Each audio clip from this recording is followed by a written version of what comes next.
Una diapositiva antes donde dice definición y clases. ¿Acá? Ahí. Ok, interpretación. Ok. Bueno. Licenciado, esa es la que dice artículo número 17. Vamos a ver. 17. Esta. En esa. Gracias, muy amable. Muchísimas gracias. Excelente. Bueno, vamos a esperar que todos los demás compañeros terminen de ingresar y continúo la clase. Bueno, en lo que terminan de ingresar los demás, les haciendo a manera de memoria, lo que pasa es que cuando, por ejemplo, hay estas semanas de exámenes, pues en este caso con algunos grupos avanzo más, con algunos me detengo. Habíamos platicado acerca del tema de la interpretación y yo les decía y les manifestaba que para mí es uno de los momentos más importantes dentro del quehacer del jurista. Es más, dentro de ese proceso de interpretación de la ley, lo interesante de todo es que viene a formar parte de un proceso y finalización de este proceso en el cual se ha utilizado no solo nuestro conocimiento, sino también en ese sentido la integración, ¿verdad?, de los distintos aspectos doctrinarios y o en su defecto de derecho comparado para poder en ese sentido dar la claridad sobre este proceso de análisis, de aplicación de la ley. Les decía, la última clase platicábamos acerca de este artículo 17 con relación a los derechos mínimos que como trabajadores en este caso se tienen. Lo que sucede es que en relación a las clases, la extensiva es muy clara al establecer que no únicamente debe leerse y establecerse la interpretación con un sentido restrictivo, sino que amplio, ¿verdad? Yo les decía en la última clase en ese sentido, de que partiendo de la idea básica de que el Código de Trabajo fue creado en virtud de equiparar esa igualdad económica entre patrón y trabajador, todas aquellas normas que están constituidas dentro del Código de Trabajo dan prevalencia a ello. Y podemos establecer ahí, en este caso, el tema del salario, el tema de las jornadas, y que vienen a formar en forma sencilla esas garantías mínimas que como trabajadores tenemos, ¿verdad? Es cierto que ha aparecido el derecho al trabajo como un derecho humano, tenemos ese derecho, ¿verdad? En este caso, como seres humanos que somos, el derecho al trabajo, pero que existan garantías que nos permitan realizar nuestro derecho en correlación, ¿verdad?, con nuestro esfuerzo y también en ese sentido con la preeminencia de lo que buscamos que es nuestro salario, ¿verdad? Bueno, otra clase en este sentido ya no tan restrictiva, sino en el sentido de la ya no tan amplia, sino restrictiva, es el tema de la interpretación restrictiva. ¿Qué ocurre? Partiendo de la idea básica que cada ámbito del derecho tiene su propia autonomía y cada uno de ellos crea sus propias normas conductuales, es muy comprensible hacer esa comparación entre el derecho laboral y el derecho penal. El derecho laboral, ustedes mismos pudieron observar en ese artículo, que da la pauta a que tengamos más amplitud, más análisis, más comprensión para la integración eminentemente de esta ley. En contraparte tenemos, por ejemplo, el derecho penal, que este sí es preciso y restrictivo al indicar y excluir aquellas conductas que no están contempladas como delito o falta y que por tal motivo no pueden aplicarse, ¿verdad? En tal sentido, si no me dejaran mentir, cuando no está constituido como delito, no puede juzgarse, no es delito, ¿verdad? Los reproches sociales que se le hacen a una conducta es tal el grado de aceptación que posteriormente al proceso, legislativo, se constituye como un reproche ya jurídico que en tal sentido se establece como un delito, ¿verdad? Entonces, si no está constituido como tal, no es delito ni es falta, ¿verdad? No sé si se los comenté, pero si no, se los vuelvo a indicar. No recuerdo haber llegado con ustedes acá, pues por eso les consultaba, pero, por ejemplo, les planteaba la idea a sus compañeros de el tema de la analogía. Ciertas características similares y adecuarlas a lo ya existente. En ámbito penal eso no es factible, no puede hacerse. Eso se llama, en este caso, el tema de la integración, porque para interpretación también hay que integrar ley, pero en derecho penal no podemos realizar en este caso analogía. Debe estar establecido y delimitado cuáles son los hechos recalcados y por tal motivo cuál es el delito. Hace algunos años les planteaba a sus compañeros también que pues en nuestro país es un país eminentemente de muchas culturas, en riqueza, no solo de fauna, de flora, etcétera, ¿verdad? Y dentro de ello, en este caso, un aspecto muy social, es que somos un país que pues damos mucha preponderancia a los deportes. No tanto deportes de carácter individual, sino más un concepto de carácter colectivo. Y uno de los deportes más populares en nuestro país es el tema del fútbol. Eh, Aunque, siendo bien sinceros, ¿verdad? Realmente, pues tampoco es que hemos obtenido grandes logros en este deporte, porque hay de decirlo, o sea, ni siquiera la máxima competición de carácter oficial, que podría ser un mundial, Guatemala ha ido, ¿verdad? Pero bueno, vamos a esto, genera muchas situaciones, muchas alegrías, así como tristezas, ¿verdad? Este tema del fútbol. Hace ya varios años, en este caso, ¿verdad? Hay equipos de gran trascendencia en el fútbol nacional que su trayectoria en este caso es más que todo por el tiempo que llevan de su constitución y de permanecer en la máxima liga de nuestro país, que realmente por los logros que han obtenido, porque lamentablemente pues tampoco es de decir un gran logro que se ha obtenido. Sin ir tan lejos, ninguno de estos países, de estos equipos de fútbol ha participado en el Mundial de Clubes. Bueno, partiendo de esa idea, nuestro fútbol, en este caso, tiene dos equipos que pues generan la mayor popularidad, ¿verdad? Al menos en el ámbito urbano. Los cremas de comunicaciones y los rojos del municipal. Yo les planteaba a ustedes y a sus compañeros que hay un elemento bien interesante.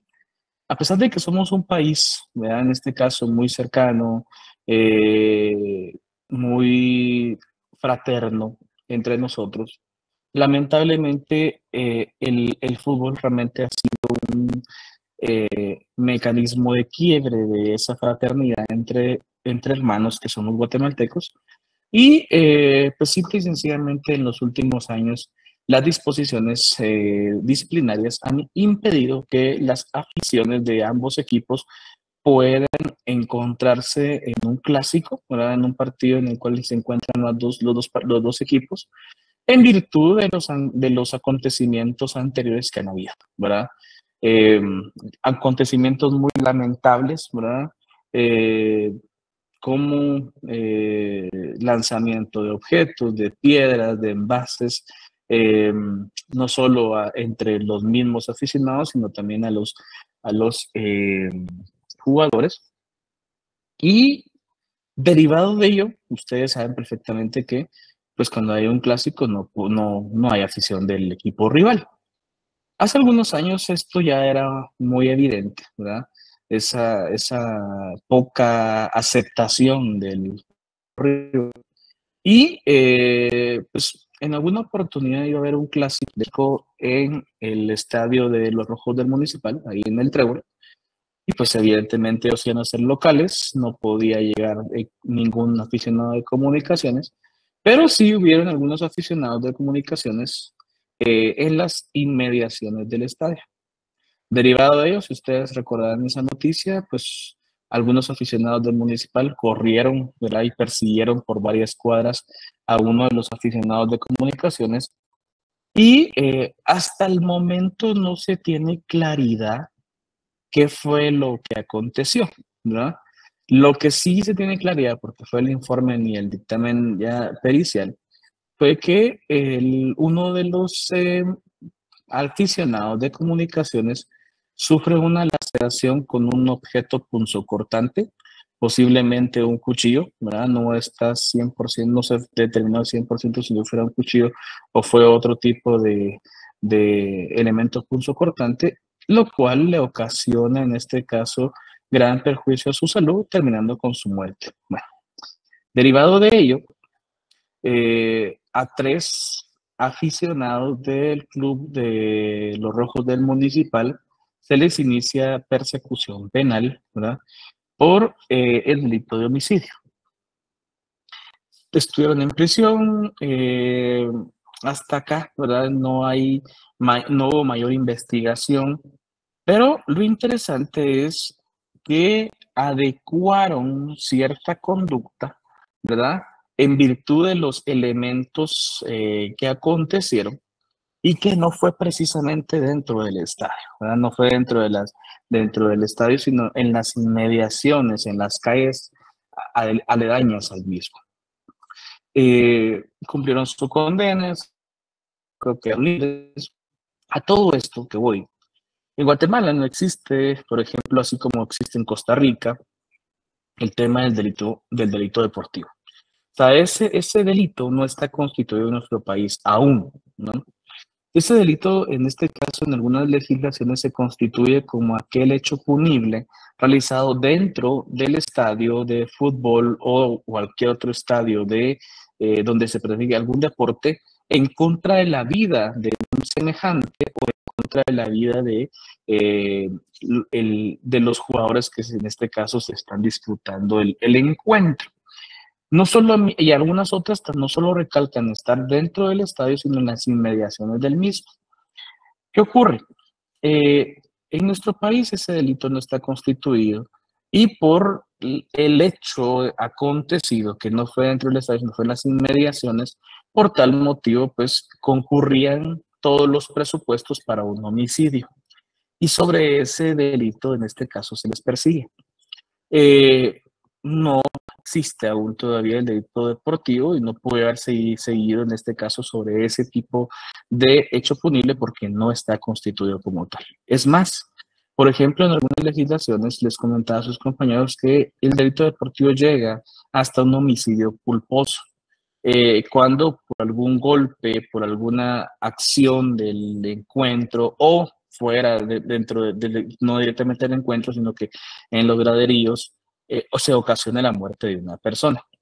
Que si ustedes recordarán, si tenemos algunos ejemplos en nuestro país, uno de los más lamentables, por ejemplo, el hecho de, nuevamente en un clásico, la muerte del arquero de Municipal, muchacho se llama Dani Ortiz, y lamentablemente, pues en este caso sufre ahí sí que una acción del juego junto con Mario Rodríguez, que en ese momento le llamaban el Loco Rodríguez, le golpea el pecho, ¿verdad? En este caso se lo llevan al hospital, pero creería yo que en ese momento hasta aquí no hay claridad qué fue lo ocurrido, si fue negligencia o fue algo súbito.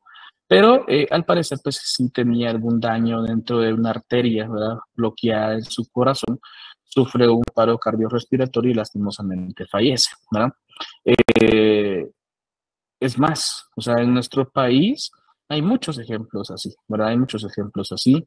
El tema del Mateo Flores cuando estuvo suspendido por aquella eliminatoria del año 98, ¿verdad?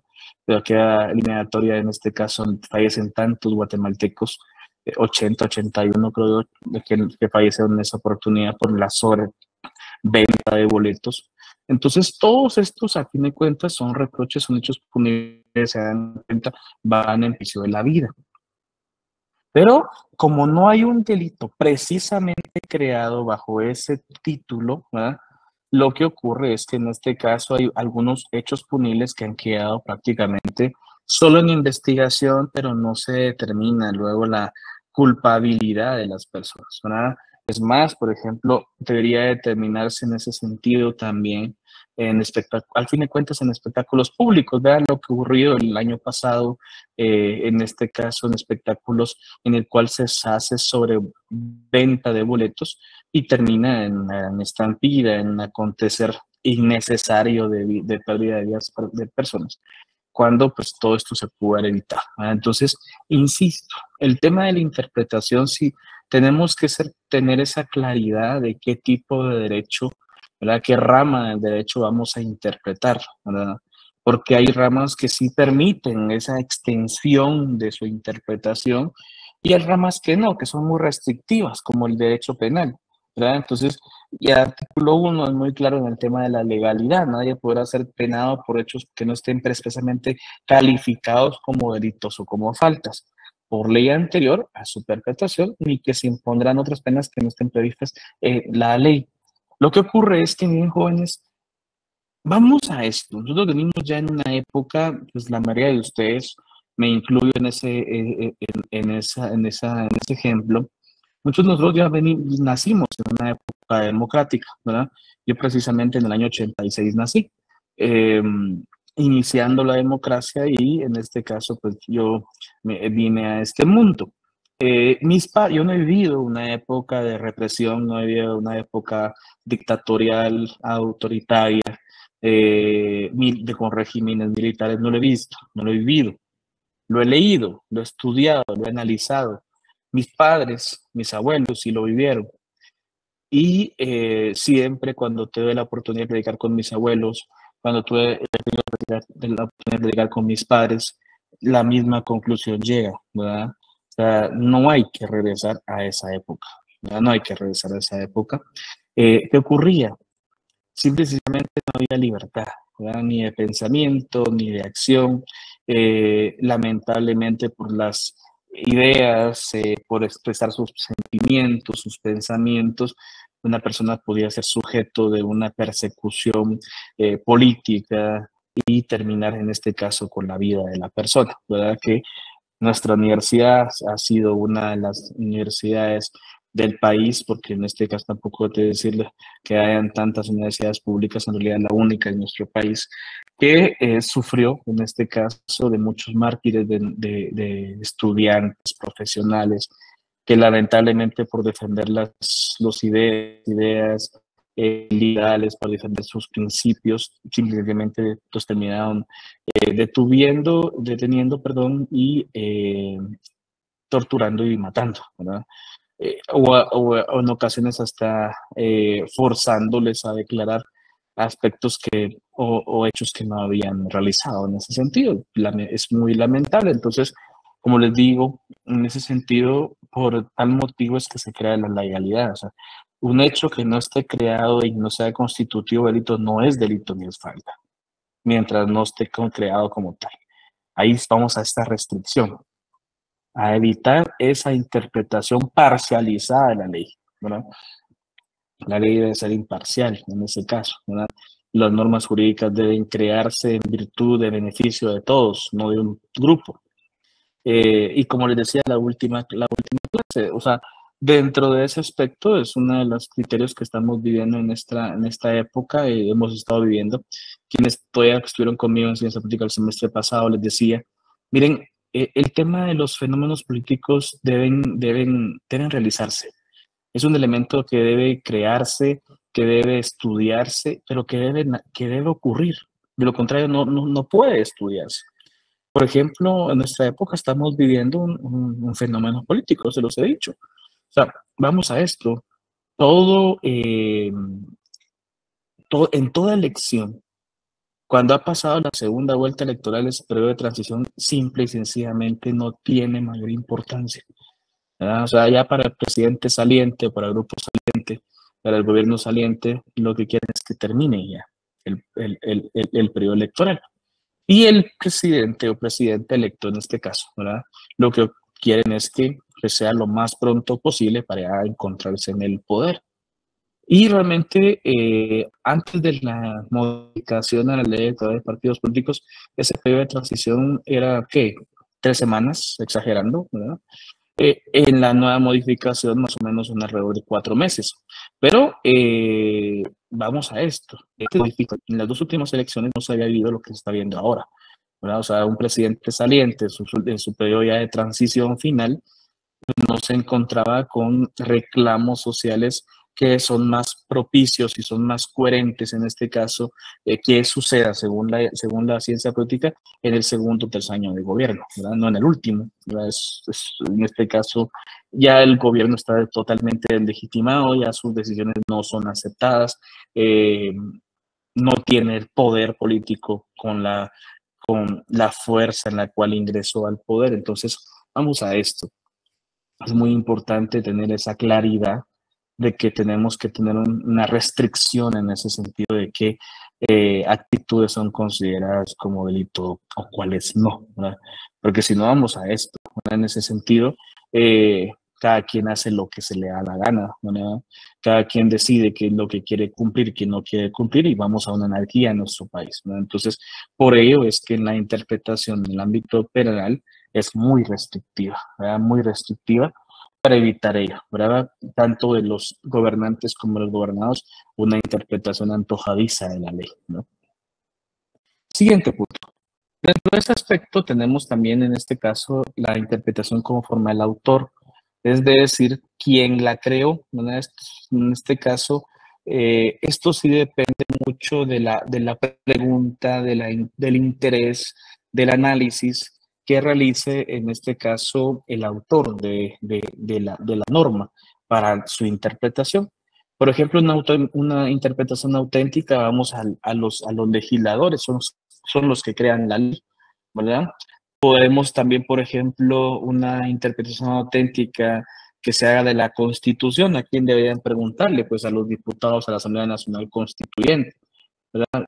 Por ejemplo, ustedes pueden ver ahí en YouTube, si ustedes quieren buscar, hay varios constituyentes en la época cuando ella presentó su candidatura, Efraín Ríos Montt, que dieron su criterio, dieron su interpretación auténtica con relación al artículo 173, inciso A, ¿verdad? La prohibición que se tiene clara y precisa, histórica también en nuestra Constitución, de quien no puede participar para ser presidente, ¿verdad?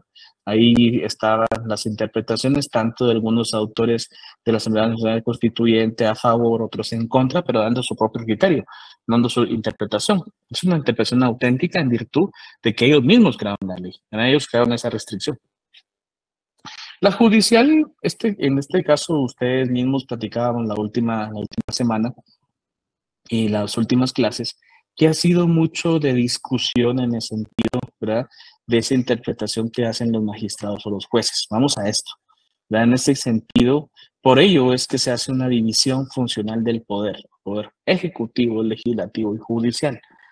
El Estado, en este caso, da la facultad al organismo judicial a través de sus distintas juzgados, magistraturas o distintas judicaturas del ejercicio del poder, ¿verdad? El ejercicio del poder judicial, es decir, impartir la justicia. ¿Y dónde vemos esa interpretación de la ley? Pues simple y sencillamente en las resoluciones judiciales, ¿no? Como les digo, hay ocasiones en las cuales no podemos compartir el criterio de la interpretación que el juez realizó, pero en este caso pues nos quedan los mecanismos legales para intentar, en este caso, cambiar esa. Vamos a una resolución de un juez de paz proveniente de un determinado ejercicio de la acción, simplemente no estamos de acuerdo, apelamos, se va a un juez superior, a un juez de primera instancia, por ejemplo, el cual revisa todas las actuaciones del juez de paz y emite, en este caso, una sentencia, ya sea ratificando la sentencia venida en grado o, en su defecto, ¿verdad?, cambiando esta decisión. No estamos de acuerdo todavía, pues nos queda la sala de corte de apelaciones para apelar y si no estamos de acuerdo, estamos sintiendo que nos violentan nuestro derecho como tal, pero vamos a presentar un amparo, ¿verdad? O sea, existen mecanismos judiciales para el tema de un proceso como tal.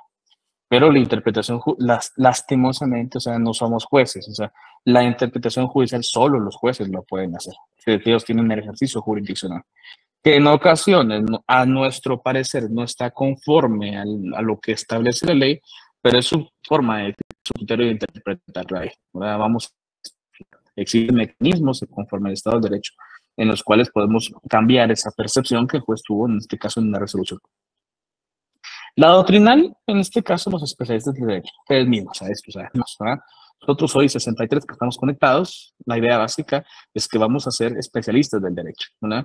Yo les digo, tenemos que ser siempre humildes y se los voy a decir siempre. No hay que decir que lo sabemos todo, realmente no. O sea, yo insisto, no lo sabemos todo. O sea, tenemos que seguir estudiando, preparándonos y seguir, en este caso, en este proceso de formación, que es un proceso de formación que nunca termina, ¿verdad? Que nunca termina. Debemos irnos preparando. Ya graduados, tenemos la posibilidad de seguir estudiando, seguirnos preparando. Entonces, ¿y qué es lo que hacemos? ¿Para qué buscamos esa preparación? Para ser especialistas en esta área, ¿verdad? Dar un criterio conforme al conocimiento, no empírico, porque no lo vamos a hacer empíricamente, lo vamos a hacer formal porque lo conocemos, porque lo hemos estudiado, porque lo hemos aplicado, ¿verdad? Eso es lo que buscamos. Yo les digo, muchos, por ejemplo, algunos dicen en este caso el tema de ser técnicos, ser especialistas. Sí, tenemos que ser ellos, ¿verdad? O sea, tenemos que formarnos como juristas. Y el jurista en este caso no nace de la noche a la mañana, ¿verdad? Nos vamos formando con experiencia, con conocimiento, con aplicación de ese conocimiento, ¿no? Tenemos que tener en sí, insisto, queridos jóvenes, ¿verdad? Mucho criterio, ¿verdad? Mucho criterio conforme a las situaciones que se derivan de nuestro estado, ¿verdad? Y en ese sentido no dejarnos llevar solo por la percepción general, sino tener en este caso un criterio, pero un criterio fuerte, formal, sólido en relación a mi conocimiento, ¿verdad? En relación a mi conocimiento. Y pues no dejarnos llevar en este caso también, como les digo, por una motivación que no sea precisamente de carácter intelectual, sino más en ese sentido más subjetiva. O sea, vamos a esto. Ahí tenemos, sí, soy bien sincero, ¿verdad? En el tema de la interpretación doctrinal tenemos que dejar por un lado nuestros sentimientos, ¿verdad? Por ejemplo, sucede mucho cuando a veces, por ejemplo, estamos defendiendo a una persona que ha sido demandada por una pensión alimenticia, por ejemplo. ¿Verdad? Yo soy muy sincero. Digo, mire, ¿hace cuánto no le paga, no le pasa dinero a su esposa? ¿Hace cuánto no le pasa dinero a sus hijos? ¿No? Yo lo voy a defender, pero quiero que en este caso sea sincero conmigo, ¿no? O sea, vamos a esto. Tenemos que tener mucho criterio. Les digo, miren, yo sé que hay situaciones en las cuales yo no hay, o sea, procesos en los cuales yo no meto las manos, ¿no? O sea, no me gusta, va en contra de mi propia formación, de mi creencia religiosa y simple y sencillamente no, o sea, tengo libertad de ejercicio profesional y no lo hago, ¿verdad? Por ejemplo, con un violador, ¿verdad? Por mucho que en este caso haya presunción de inocencia, eh, por mucho que en este caso sigue siendo su principio de inocencia, su principio de debido proceso, simplemente esas cosas no me gustan a mí, no me gustan a mí eh, por, por todo el hecho social que se deriva y sobre todo por lo delicado que es este tipo de proceso en ese sentido, ¿verdad? Defender a una persona que está acusada de una violación, ¿no? Y por ejemplo, todavía, creo yo que todavía podría defender una violación de un mayor de edad, pero un menor de edad en este caso es mucho más delicado en ese sentido, ¿verdad? Ahora bien, en la interpretación usual tenemos que ser muy claros. No vamos a hacer una interpretación, por ejemplo, del derecho mexicano, del derecho salvadoreño, por mucho que seamos países cercanos. no vamos a hacer una interpretación del derecho argentino. Yo les digo, miren, por ejemplo, aunque en nuestro país, por ejemplo, existe mucha influencia de derecho extranjero, y en este caso derecho comparado, que podría ser mexicano, podría ser argentino, en ocasiones hasta el chileno también influye mucho, pero esas son sus costumbres, sus usos, su región. No, nosotros debemos de una interpretación en relación a nuestro propio derecho, ¿no? A nuestro propio derecho, a nuestra coyuntura, a nuestro aspecto social, ¿no?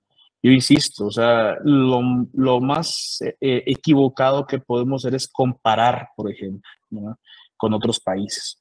Nosotros tenemos nuestro derecho y es lo que son las normas jurídicas que están creadas y la interpretación debe ser con relación a ellas, ¿no? O sea, no intentar integrar, por ejemplo, aspectos idealistas que no tienen cabida en nuestro país, no porque no puedan ser parte del análisis, sino porque en este caso aún no se crea ordinariamente ese proceso. Yo insisto, o sea, si queremos tener esa capacidad de análisis, de discusión, por ejemplo, del tema del matrimonio igualitario, ¿verdad? Tenemos que tener esa claridad existente que en nuestro país aún hay mucho rechazo, no solo de la sociedad, sino también religioso, de que esto pueda ocurrir. Lo mismo, como les he dicho en este caso, el tema del aborto, ¿verdad? El tema del aborto es otro proceso, es un suceso que tiene mucho rechazo, no solo social, sino también religioso. Entonces, bajo ese criterio, ¿verdad? En este caso, nuestra interpretación debe ser propia de nuestra comunidad, ¿verdad? O sea, hacer una conexión en ese sentido en lo que existe y en lo que puede, en este caso, luego lograrse con esa fraternidad social que se integra, ¿verdad? Que se intenta realizar. Yo les digo, o sea, bajo este proceso en el cual estamos viviendo en nuestro país, en nuestra sociedad, yo veo muy lejano, en este caso, la posibilidad de la discusión del matrimonio igualitario. Veo todavía más lejano aún, en este caso, la posibilidad de la discusión del aborto a una temprana edad de desarrollo del embrión. Soy muy sincero, tal vez muy directo en este punto. Somos una sociedad eminentemente conservadora en esos dos aspectos, ¿verdad?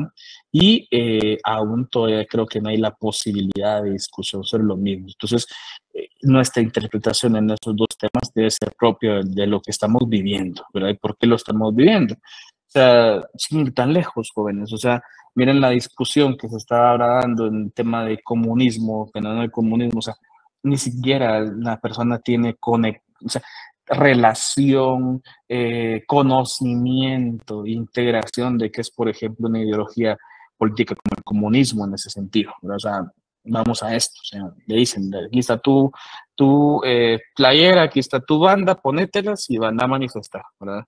Eh, y qué es lo que estoy manifestando? No sé, pero manifestar, ¿verdad? Vamos a esto, ¿verdad? Entonces, o sea, eso es lo que tenemos que cambiar, insisto, ¿verdad? Tenemos que cambiar. Eso es parte de nuestro proceso también de formación, ¿verdad? De formación. Lograr que pues, no solo nosotros mismos intentemos entender en ese sentido, ¿verdad? Porque yo sigo insistiendo, mi país es hermoso, pero yo sigo insistiendo en que intente entenderlo, ¿verdad? Cuándo sí, cuándo no, dónde sí, dónde no, qué ocurre, qué no ocurre, por qué ocurre, porque no es fácil, ¿verdad? No es fácil, la verdad, no es fácil. Y uno que vive aquí en Guatemala, uno que nació en este bendito país, uno que se siente orgulloso de ser guatemalteco, ¿verdad? Imagínense, por ejemplo, las personas que vienen a nuestro país con un sentido de invertir en el mismo, ¿verdad? Entonces, es realmente una situación que debe ser analizada y que debe desarrollarse en ese sentido, pues más integración de no solo de aspectos doctrinarios, sino también ideológicos, que en este caso se han perdido en nuestro país. Bueno, entonces, como les digo, la interpretación en ese sentido usual debe ser con relación a lo que estamos viviendo, nuestra costumbre, nuestros usos. No sé si tienen alguna duda. ¿Estamos bien? La siguiente, en este caso, la gramatical, estas son atendiendo a la propia ley, en este caso a la propia norma jurídica. Gramatical, ¿cómo vamos a hacer una interpretación gramatical? El sentido de cada palabra y dónde nos podemos ayudar.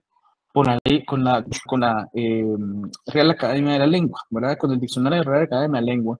Hay ocasiones en las cuales algunas palabras debemos hacer una interpretación, ¿verdad? Literal en ese sentido. Y hay ocasiones en las cuales, siendo sinceros, leemos la palabra y no la entendemos, no sabemos cuál es el contexto, cuál es la definición de la misma. Entonces, la forma más sencilla es, ¿verdad?, venir y abrir el diccionario de la Academia de la Lengua. Ahora bien, la otra, la histórica, les mencionaba yo, por ejemplo, las ocurrencias que pueden haber históricas para la creación de la ley, ¿verdad? Por ejemplo, nuestra Constitución, ¿verdad?, tiene una interpretación histórica muy fuerte. Fue creada en virtud de todo ese proceso autoritario que se vivía y ya el concepto de directamente el poder del pueblo, el demoskratos, ¿verdad?, la democracia. Y sobre todo muchos aspectos dentro de la misma Constitución lo que prevén es evitar precisamente la vulneración del poder y la concentración del mismo, ¿verdad?, en ese sentido. Entonces, habría que ver en qué época se crea la norma jurídica y bajo qué contexto. Mucho de la interpretación histórica lo podemos hacer leyendo la parte inicial de la Constitución, ¿verdad? En la cual se manifiestan cuáles son los antecedentes de la misma, ¿no? Y cuál es la razón de ser, por qué razón se crea la norma jurídica. La sistemática debemos unificar en este caso las normas, ¿verdad? Por ejemplo, derecho civil, hay normas ordinarias, en este caso de carácter sustantivo, también normas ordinarias de carácter procesal, también hay normas de carácter constitucional. Entonces, debemos unificar toda esta correlación de normas como tal. Lo mismo podríamos hacer, por ejemplo, en derecho penal, tenemos una ley en materia constitucional, que es la Constitución, que habla acerca del derecho al trabajo.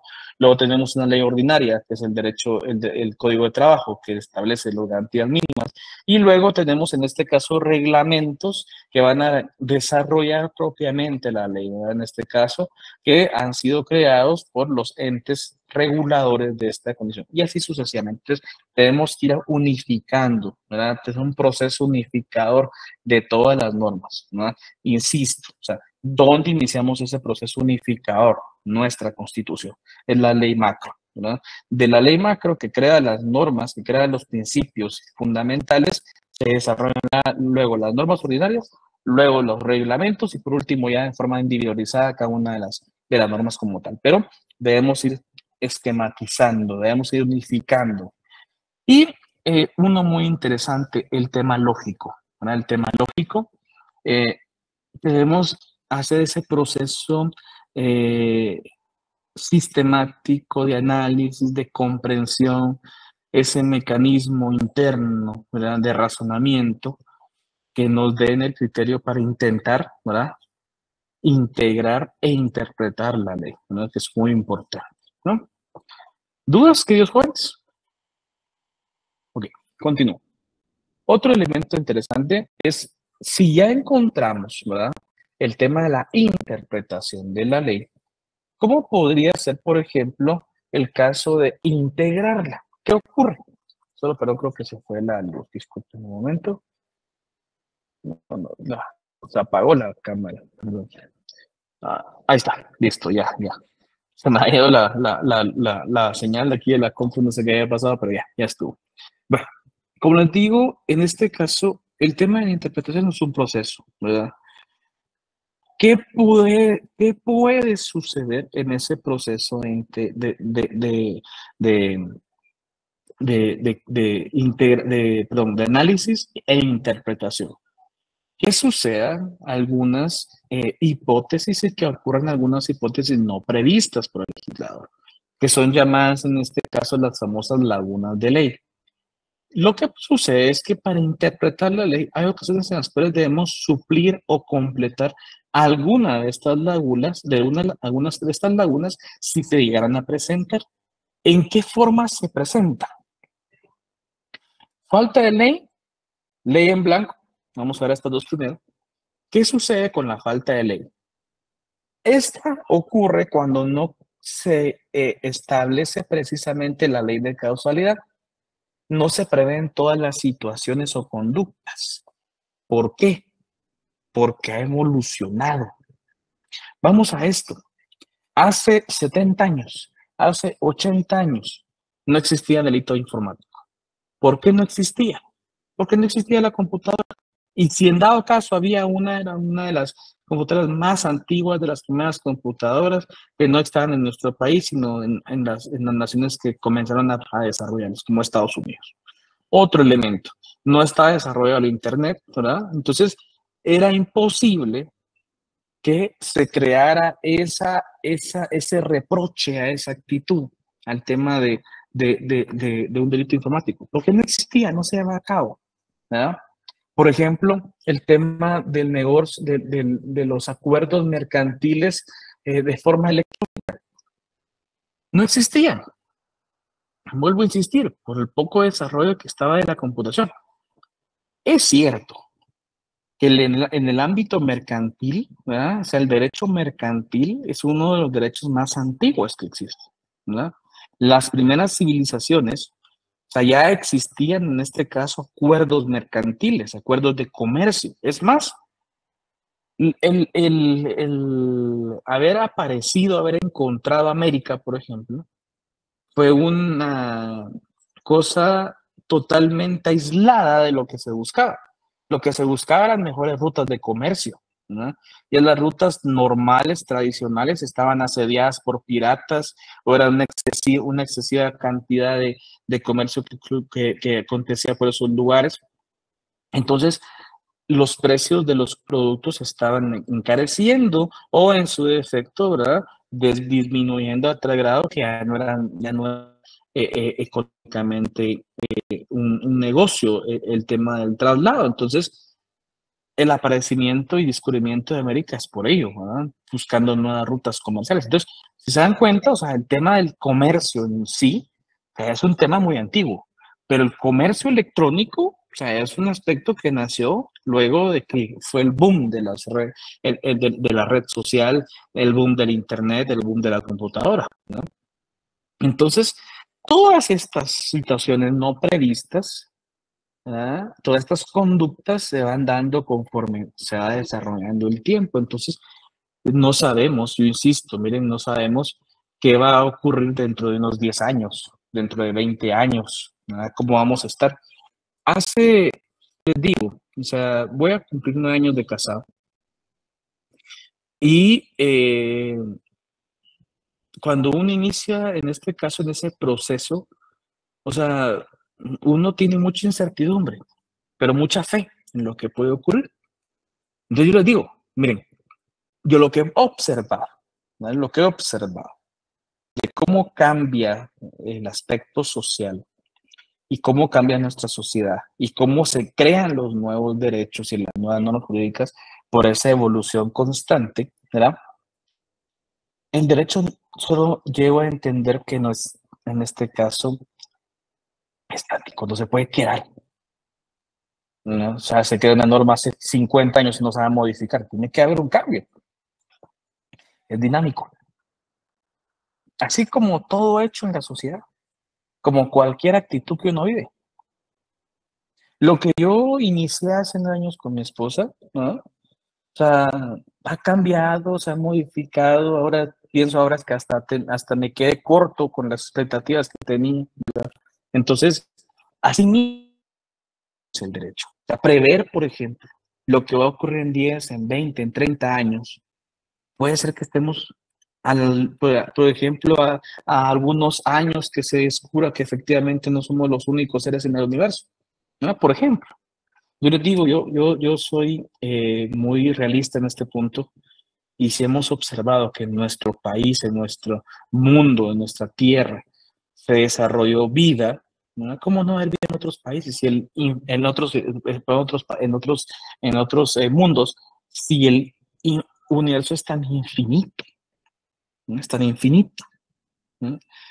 Entonces, puede ser que imagínense ustedes, todavía estamos ante las puertas de un acontecimiento como ello y que todos los criterios, no solo científicos, sino que ahora luego jurídicos, deban cambiarse, ¿verdad? Por esa interrelación que hay. O sea, insisto, en ese sentido tenemos que tener una apertura de mente. Hay gente que uno le dice, mira, es que, o sea, son tan cerrados de pensamiento que creen que son los únicos seres pensantes en todo el universo. Yo no lo creo. Soy bien sincero. No soy bien sincero. O sea, vamos a tener mundos de galaxias y galaxias y que no haya otra posibilidad de vida desarrollada como la nuestra. Yo lo veo muy difícil. No soy bien sincero, pero bueno. Entonces, pues les digo, o sea, este avance moderno, conducta trae nueva. O sea, no se prevén todos, es imposible prever todas las cosas que van a ocurrir, ¿no? Es imposible, les digo, de verdad, ¿verdad? La ley en blanco, en este caso, son efectivas, pero no aparentes, perdón, son aparentes, pero no efectivas, porque se cree que no existe la norma, pero se puede hacer la integración con otra como tal. Ejemplo, vean en el proceso de creación de la ley. El proceso de creación de la ley, cuando la misma ley ya es publicada, se establece a los cuántos días va a iniciar su vigencia de la vigencia. Si la misma ley lo contempla, en las partes finales, transitorias finales, ahí se establece cuántos días después de publicar inicia su vigencia. Pero ¿qué sucede cuando no? Verá que la ley no establece cuántos días inicia su vigencia. Entonces, ¿a dónde nos remitimos? Lo remitimos. Ustedes recuerdan, Introducción de Derecho 1, nos remitimos a la ley del organismo judicial. O sea, sí es aparente porque no está contemplado en la ley, pero no es efectiva porque es fácilmente, en este caso, suplir esa falencia. Nos vamos a la ley del organismo judicial y establece que toda ley publicada entrará en vigencia a los 8 días. Si no indica en la misma ley, a los 8 días iniciará su vigencia. Y fácil. O sea, es aparente, sí, pero se puede suplir. O sea, por eso es que no es efectivo. El último, el día de hoy, es la insuficiencia de ley y la ley injusta. Esta insuficiencia de ley en este sentido tiene mucha correlación con la falta de ley, ¿verdad? Entonces aquí, por ejemplo, lo que ocurre es que sí están previstos algunas consecuencias y algunos hechos, pero no se contemplan todos. Entonces, en muchas ocasiones, cuando hay una insuficiencia de ley, lo que se debe realizar es una reforma para incluirlos todos, ¿no? Entonces, ¿qué sucede? Puede ocurrir que no coincida lo que está creado con la consecuencia, la hipótesis con la consecuencia. Entonces, lo que debemos hacer es reformarlo, ¿no? Reformarlo. Y el tema de la ley injusta, en este caso, está presente una incongruencia entre normas jurídicas. La misma Constitución, por ejemplo, en el tema de la pena de muerte, pues, posteriormente lo van a ver ustedes ya más adelante en derecho penal. ¿Qué sucedía? Aquí había una incongruencia muy clara. Nuestra Constitución le da preeminencia a la vida, pero también había normas que dan preeminencia a la muerte, el tema de quitar la vida a una persona. Entonces, ¿qué sucede?